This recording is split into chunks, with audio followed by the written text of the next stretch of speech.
Hey everyone, today we're going to be looking at some pretty basic 3ds Max functions like extrude, twist, and Boolean. So I'm going to start by drawing a pretty basic ellipse shape. That looks about right, so I'll just move that into the middle, and now we're going to extrude it. So we're going to go to our modifier list, just type extrude, select that one, and straight away I've already got it set to quite high because I was playing around with it before, and at 100 segments. So the more segments, the more division of the actual shape in its y-axis. So what I'm going to do is I'm going to set that a bit lower so that we can experiment with the twist with that. Now what I'm going to do is I'm going to go back to my modifier list and select twist, and now I'm going to start to twist it. So as you can see, it's twisting pretty nicely until we get a little bit higher, and then it starts to become quite geometric and sharp. And as you can see, when we're rotating it, you can see the sharpness of those segment edges. So now what we're going to do is we're going to go back into the extrude, and I'm just going to change that segment to 50, and you can see straight away that it's smoothened out quite a lot. I want to see how far I can twist it now before it starts to distort. So if we go back to twist and change it to 1000, you can see it's sharpening up a little bit, but we're still maintaining that curvature on the edges of the segments. And now if we put it back down, it looks a little bit nicer to look at. So we twist that around and it looks like that.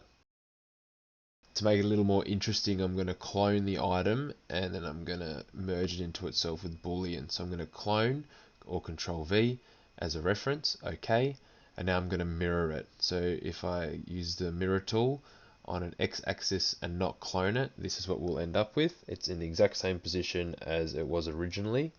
And now we're going to experiment a little bit with the Boolean functions and how we can create a new shape. Before we do that though, I might play around with the twisting angle, up it and lower a little bit, and what you can see now is because we have a clone reference, both shapes will change even if I just change one of them.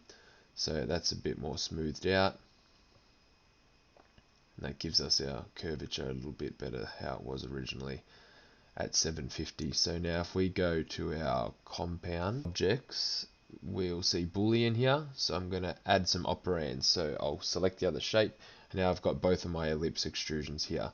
So the union tool will unify the volume of both objects and get rid of the overlapping. Intersect will overlap the volume common to the both original objects and then leave the remaining geometry. Subtract will remove the intersecting volume from the base of the original object, and the merge will intersect and combine the both meshes without removing any of the object. But in this instance, I want to stick to intersect to keep this shape. So this keeps the both intersecting parts of the ellipse extrusions and gets rid of all the remaining on the outside. And in the modifiers list, I can play around with these layers and click the eyeballs to turn them on and off, and it can show, again similar to a layering system, how they are working with one another. I can go back into the extrude parameters and start to change it again, and similarly to before, even though now we've put another modifier on, the Boolean, it'll change the entire object as a whole. So we can adjust the length and width of the extrusion to drastically change the shape. If I wanted to make it more cylindrical, I'll change it to 100 to make it a bit closer to that width size. And we still have that little rippling effect up and down. Can go into extrude and change the height now and create a really tall tower-like structure. But I think we want to go back to how we had it before. So we'll change it back to the original shape. And there we go. Those are some basic ways to use the extrude, twist, and Boolean tools. Thanks for watching.